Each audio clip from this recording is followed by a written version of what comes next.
Welcome to the Alaska Migrant Education Program video training series. This video discusses in detail the eligibility requirements for the TitleI-C Migrant Education Program. The Migrant Education Program, or MEP, provides educational and support services to migratory children and youth to supplement classroom instruction and to help them overcome barriers arising from a migratory lifestyle. To be eligible for the program, a child or youth must meet the following definition. In Alaska, a migratory child is defined as a child or youth who is entitled to free public education or is not yet at grade level at which free public education is offered, made a qualifying move due to economic necessity across school district boundaries or 20 or more miles to a temporary residence in a school district of more than 15,000 square miles in the preceding 36 months, as a migratory agricultural worker or a migratory fisher, or with or to join a parent, guardian, or spouse who is a migratory agricultural worker or a migratory fisher. This definition is understood better when broken down into 4 migrant eligibility requirements. To qualify for the MEP, first, there should be a child who is eligible for free public education. Second, that child must have made a qualifying move due to economic necessity in the previous 36 months. Third, we look at how that child made the move. Did that child or youth go by himself or herself? Or did he or she go with or to join a parent, guardian, or spouse? Finally, that person must be a migratory agricultural worker or a migratory fisher.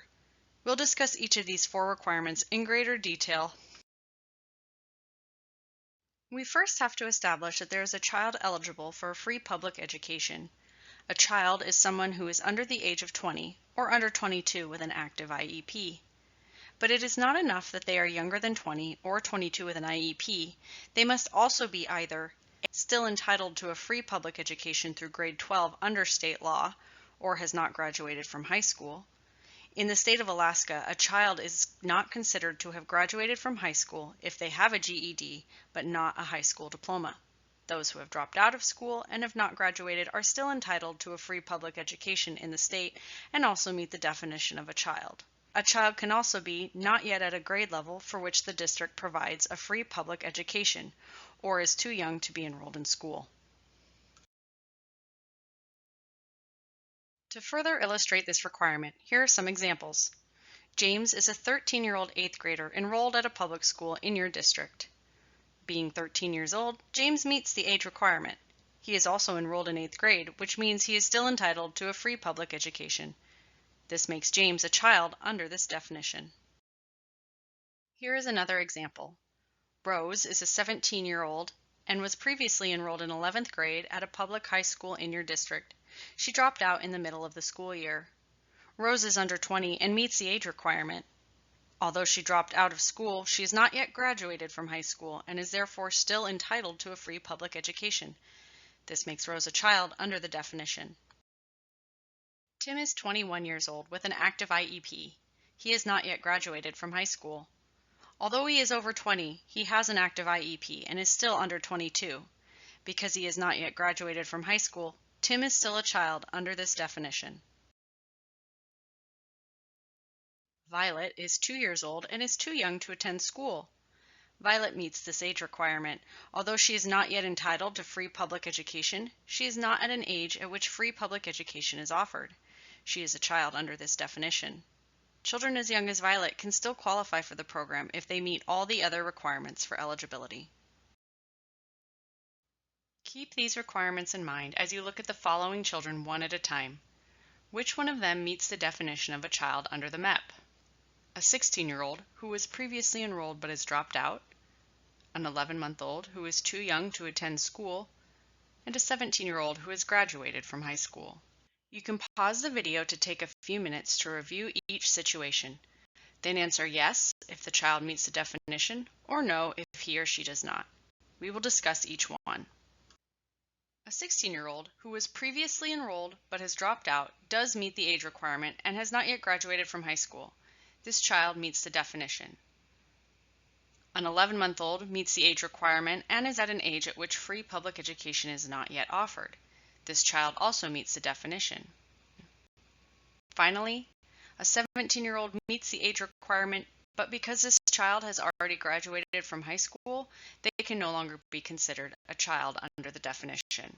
The next eligibility requirement is for that child to have made a qualifying move due to economic necessity within the preceding 36 months. In this section, we will be distinguishing which moves can qualify a child. What defines a qualifying move? It must be due to economic necessity and from one residence to another residence, and from one school district to another school district, except in districts greater than 15,000 square miles, in which a qualifying move must be at least 20 miles one way to a temporary residence, and the length of the qualifying move must be at least 1 night, 2 days, with a minimum total of 7 nights, 8 days within a 1-year period. A move that a child makes should fulfill all these requirements before it can be considered a qualifying move. Many children move during the spring and the summer, but not all the moves they make will be qualifying moves. A recruiter will know which questions to ask to determine if the move qualifies. Let's look at each point one by one. First, was the move made out of economic necessity? Economic necessity is when the child and the worker, if the child is not the worker, move because they could not afford to stay in their current location. As recruiters, we try to verify during the interview if the move was for economic necessity, but because there is no income test for eligibility under MEP regulations, we don't ask the amount of income derived from employment. Some sample questions you can ask include, why is this move a need for your family? Or, what basic needs could you not provide your family if not for this move? Which moves are not considered economic necessity? When a person leaves the place where he or she lives to visit family or friends, for example, or to attend a wedding or other event, take a vacation, have an educational or recreational experience, or take care of a legal matter, then they would not have changed residences due to economic necessity, because the person did not go to the new place out of a financial need. Similarly, this person would not have changed residence due to economic necessity upon returning home from one of these visits. Let's look at some reasons why people move or go on trips. Which of these reasons qualify as economic necessity? A family goes commercial crabbing because this is their only source of income. A family fishes every summer to fill their freezer because they can't survive without the catch. A 16-year-old goes commercial fishing to earn money for college. A family moves to a new district because mom's old job is not enough to live on. You can pause the video to take a few minutes to review each situation. Then answer yes if the move described is for economic necessity and no if it is not. When you're done, you can restart the video as we go over the answers. Please note that we are only looking at the economic need behind a move at this point. It takes more than just an economic need to determine whether a move is a qualifying move. The first scenario is of a family that goes commercial crabbing because this is their only source of income. This is an example of a move for economic necessity. In this example, if they did not go commercial crabbing, then they would lose their source of livelihood and would not be able to stay in their current location. This move qualifies as an economic necessity move. The next situation is of a family that fishes every summer to fill their freezer. This is another move for economic necessity because they can't survive without the catch. They depend on the move to be able to stay in their current location. The third move is done by a 16-year-old who goes commercial fishing to earn money for college. This is not a move for economic necessity. Saving for college is not considered essential to be able to stay in their current location. The last scenario is of a family that moves to a new district because mom's old job is not enough to live on. This is another move for economic necessity. Based on the definition of moving for economic necessity, this is when the child and the worker, if the child is not the worker, move because they could not afford to stay in their current location. In this situation, the family could no longer afford to stay in their current home, so they moved. A move for economic necessity does not necessarily need to be for a qualifying activity. Sometimes recruiters need to ask more than one question to get an economic necessity statement. The Recruiter Handbook provides additional questions that can help recruiters ask about the economic necessity behind a move. A qualifying move must be from one residence to another residence. A residence is a place where someone lives and is not just visiting. In certain circumstances, boats, vehicles, tents, trailers, etc. may serve as a residence. This change of residence must be from one school district to another school district. However, in districts that are greater than 15,000 square miles, it is possible for qualifying moves to occur if they are a distance of at least 20 miles or more one way to a temporary residence. Districts are required to document moves of 20 miles or more by attaching a map to the paperwork completed. The screen shows a list of all districts that are less than 15,000 square miles.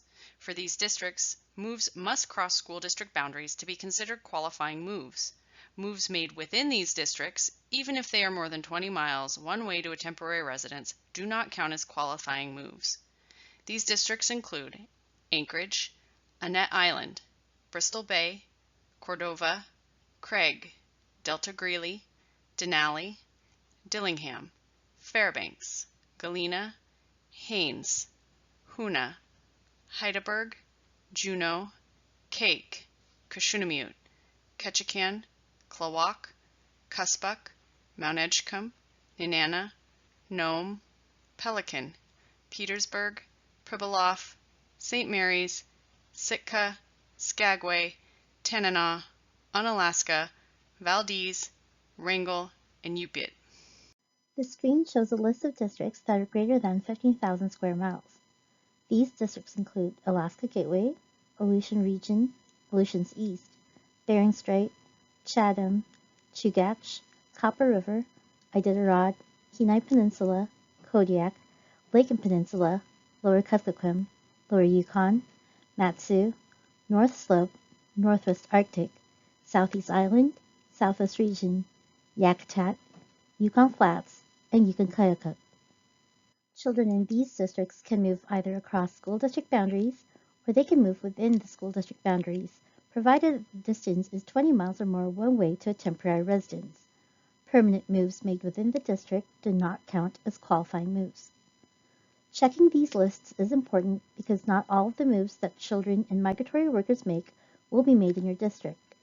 It is good to keep these lists handy so that, as we talk to families, we know if the moves they are making meet the distance requirement. In any instance where you have moves being made within a district greater than 15,000 square miles, always make sure that you have a map that documents that the moves are 20 miles or more one way to a temporary residence. The map should have a legend and a scale. It should clearly mark the starting point, the end point, and the route taken, because this helps a third-party reviewer with no knowledge of the area determine that there were indeed 20 miles between both locations. Note that when we talk about 20 miles, it is not as the crow flies, but as some would say, it's as the fish swims. So if the family moved and followed the river from point A to point B and it took over 20 miles, then that move could potentially qualify even if it looks like a straight line from point A to point B on a map is just 15 miles.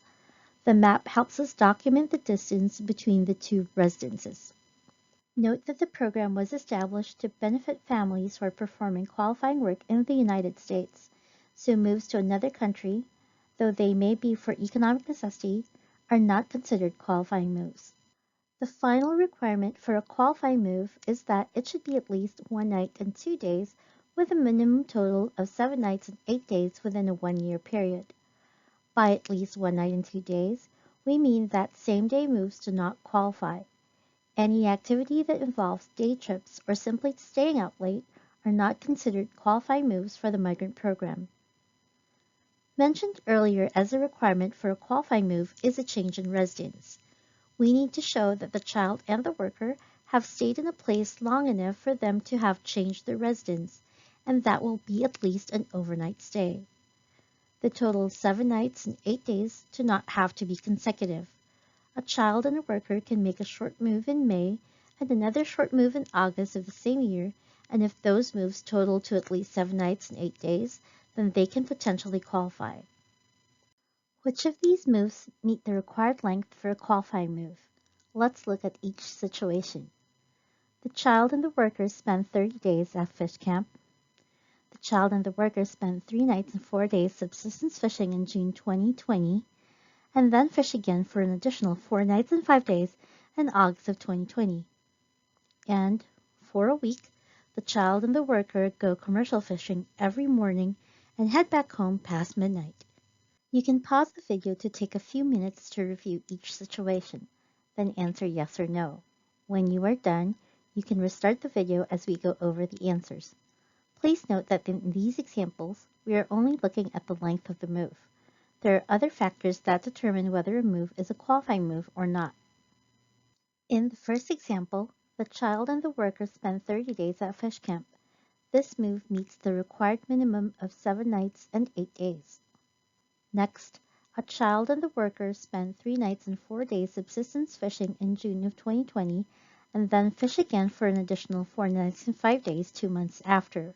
Qualifying moves do not need to be consecutive moves, and because these occur within a year of each other, they can be counted together.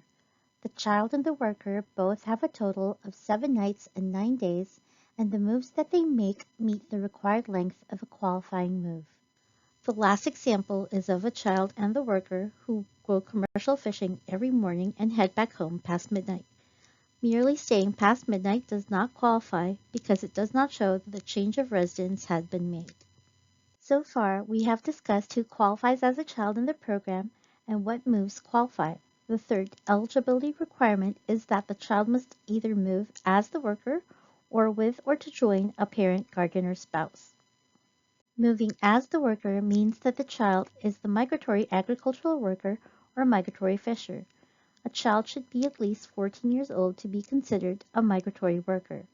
Going with a worker means that the child and the worker made the qualifying move at the same time. To join the worker means that the child and the worker moved on separate dates. The child's qualifying move might either be before or after the worker moved, as long as they join up with each other within a 1-year period. If a child is not going as the worker, then he or she can be traveling with or to join a parent, guardian, or spouse. Under the MEP, a guardian is someone who is standing in the place of a child's parent.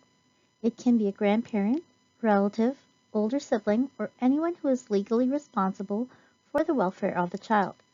Anyone who stands in place of the parent during the move, either by court order or by just accepting responsibility for the child's welfare, is considered a guardian. An older sibling can be a guardian provided that the sibling is at least 14 years old. The spouse is the husband or wife of the migratory child. Let's review what we've learned. Who among these individuals can be considered a parent or guardian for the move? A child's foster parent, a 13-year-old older sibling, and a child's next-door neighbors. You can pause the video to take a few minutes to review each situation, then answer yes if the individuals mentioned can be considered parents or guardians for the move, or no if not. When you are done, you can restart the video as we go over the answers. A child's foster parents can be considered the parent or guardian for the move if they travel together for economic necessity. A 13-year-old child cannot stand as a guardian for a younger sibling. A child must be at least 14 years old for the program to recognize him or her as a guardian. Finally, neighbors can also be considered guardians for the move. A person does not have to be legally responsible for a child to be a guardian. Just accepting responsibility for the child's welfare is enough to be considered a guardian under the MEP. It is not enough that a child is traveling with a parent, guardian, or spouse. That parent, guardian, or spouse must meet the definition of a migratory agricultural worker or migratory fisher. This is the final eligibility requirement. A migratory worker is a person who must have made a qualifying move in the preceding 36 months. Aside from making a qualifying move, that person must also do one of two things. Engage in the work soon after the move. That is, to be engaged in temporary or seasonal employment or subsistence in either fishing or agriculture soon after moving. If he or she did not engage in work soon after moving, then the individual can still be considered a migratory worker if we can establish that the individual actively sought employment and has a recent history of moves that resulted in temporary or seasonal employment in fishing or agriculture. Being engaged in the work means physically doing the qualifying activity. We'll talk more about qualifying activities in a little bit. Soon after the move is defined as up to 60 days within moving. Most of the migratory moves that we see in Alaska involve this kind of engagement. For instance, when families go to fish camp, they usually do the qualifying work soon after the move. On rare occasions, a worker moves but won't be able to engage in the qualifying work for one reason or the other. Maybe the fishing is closed for the season, or maybe the job that they thought they were going to get is suddenly not available. In these rare instances, the individual may still be considered a migratory fisher or agricultural worker if he or she meets the following criteria. They must have actively sought qualifying work. They moved with reason to believe that such work would be available after the move. They actively sought new qualifying work within 60 days of the move. And the process for applying for qualifying work can either happen before or after the qualifying move.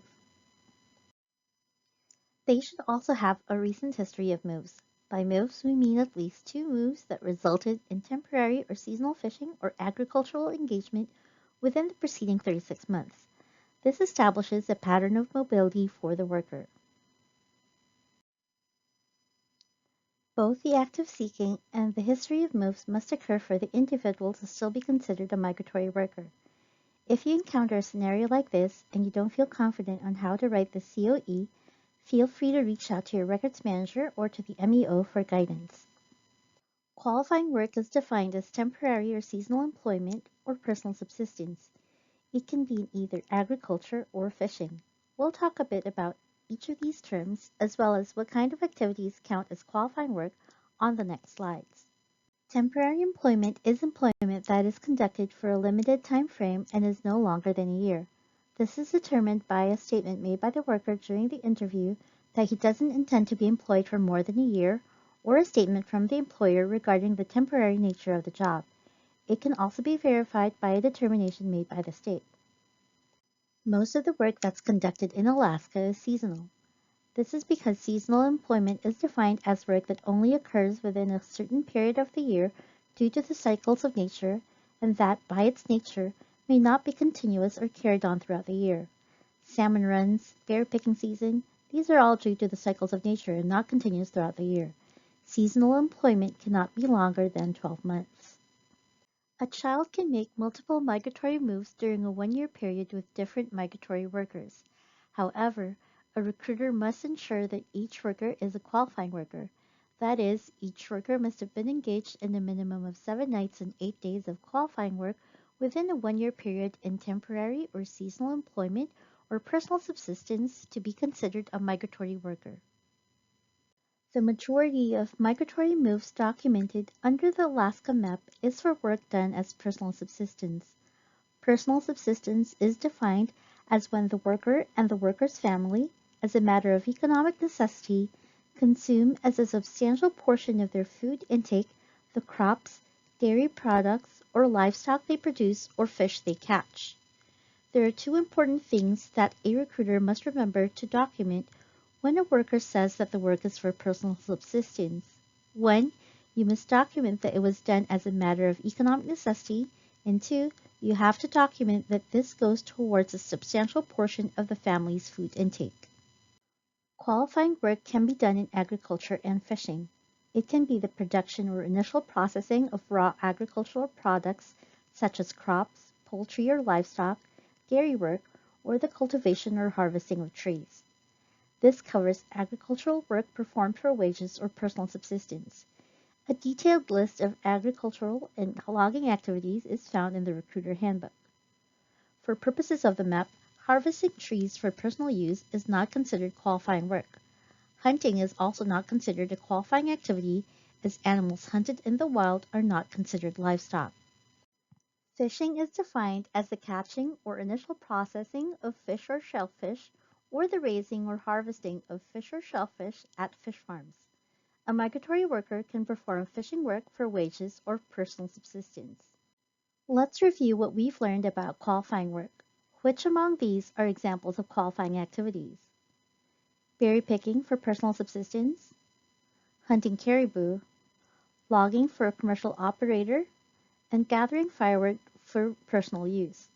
You can pause the video to take a few minutes to review each situation and determine which are qualifying activities and which are not.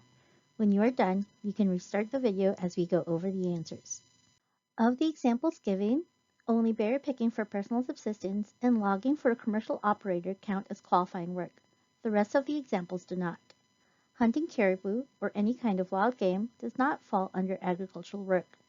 Agricultural work can involve the production or initial processing of crops, poultry, and livestock, but for the MEP, Animals hunted in the wild are not considered livestock. Gathering firewood for personal use is also not considered a qualifying activity for purposes of the program. Logging work must be done through a commercial operator to qualify. We went over the 4 migrant eligibility requirements.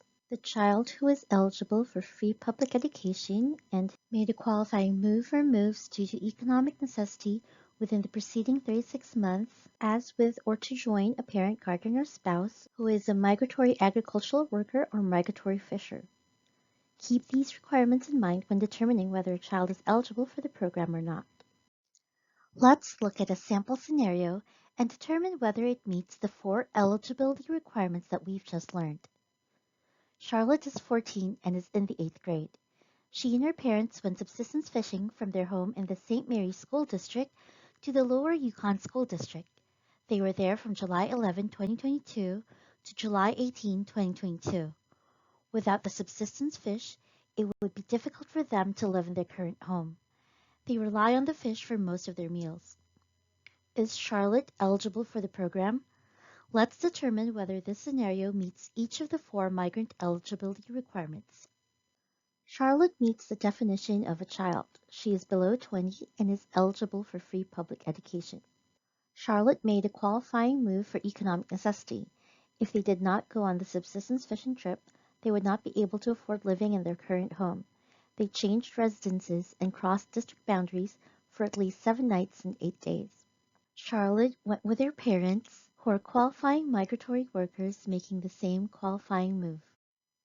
Coming up next are 5 different eligibility scenarios. Try to test your knowledge and determine whether the following scenarios feature children who are eligible for the program or not. You can pause the video to allow yourself time to analyze each scenario.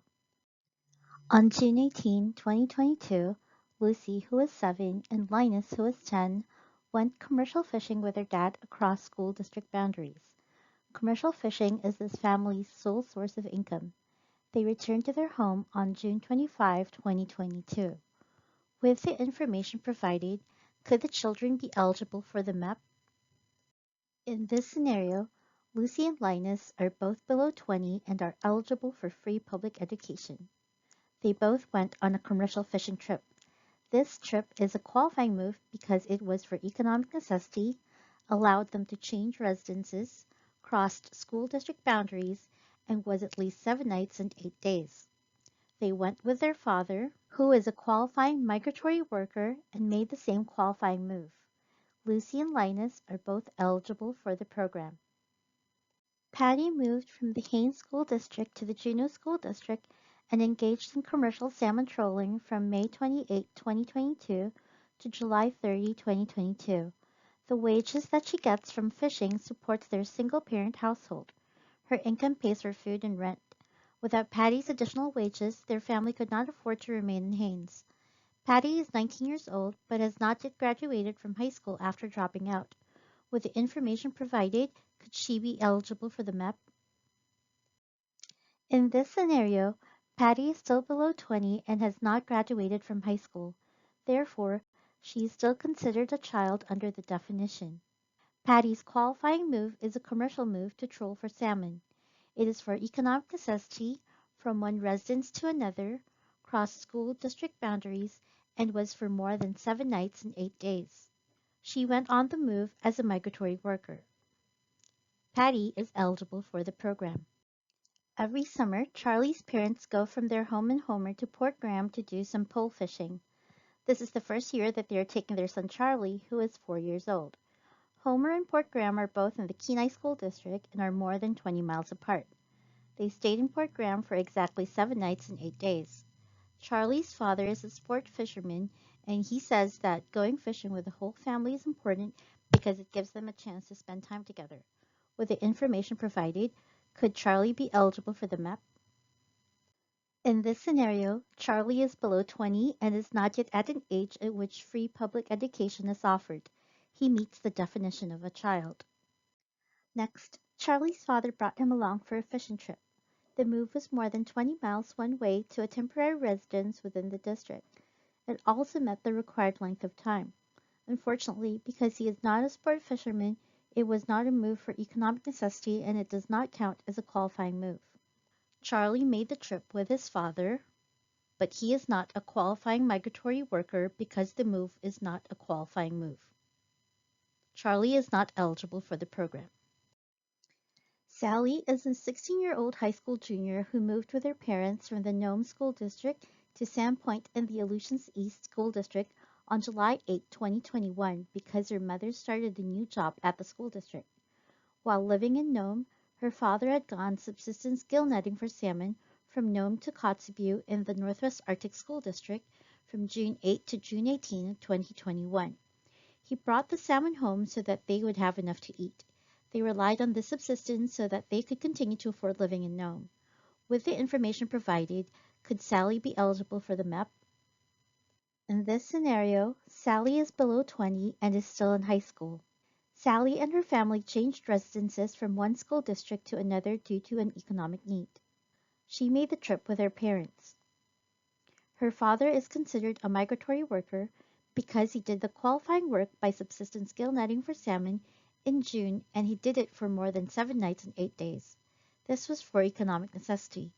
This move fulfills all the requirements of a qualifying move, making Sally's father a qualifying worker. In this scenario, the economic move that Sally is making with a migratory worker is not the same move that establishes the migratory worker. Sally meets all the requirements of a migrant-eligible child. Franklin is 13 years old and is in the 8th grade. Over the summer, he joined his uncle gill netting for salmon. His uncle lives with Franklin's family in the same household. Franklin's uncle left their home in Hyder in the Southeast Island School District on June 7, 2022, by himself and traveled to a temporary residence on Nocatee Bay, which is also in the district and is more than 20 miles one way. Franklin joined him on June 11, 2022. They returned together on June 16, 2022. This move was a subsistence fishing move, and all the fish they caught helped reduce the money that they set aside for food. The extra money went towards their household bills so that they can continue to live in Hyder. Is Franklin eligible for the program? Franklin is below 20 years old and is still in high school. Franklin moved 20 miles or more one way to a temporary residence within the Southeast Island School District, which is a district with an area greater than 15,000 square miles. He moved for economic necessity. However, he was only there for 5 nights and 6 days. He went to join his uncle, who is considered a migratory worker. Franklin's uncle moved for economic necessity, changed residences, and although he did not cross school districts, he went 20 miles or more one way to a temporary residence in a district that was greater than 15,000 square miles. He engaged in qualifying work when he got there. Unlike Franklin, he was there for more than 7 nights and 8 days. Although Franklin moved to join a migratory worker, Franklin is not eligible for the program at the moment. A good recruiter will follow up with the family at a later date to inquire if any new moves have been made. As you work to identify and recruit children into the program, you will find yourself facing scenarios such as these. Recruiters should be familiar with the requirements needed to make initial eligibility determinations for the MEP. With this knowledge, you will be able to ask probing questions that are crucial to making informed decisions about whether a child or youth may qualify to receive MEP services. Thank you for the work you do to support Alaska's migratory children and youth. For more information and resources about the Alaska Migrant Education Program, visit our webpage at education.alaska.gov/esea/Title I-C, and remember that you can always find detailed information in your manual. You can connect with the Alaska Department of Education and Early Development through our website and on social media at Twitter, Facebook, Instagram, Flickr, and Vimeo.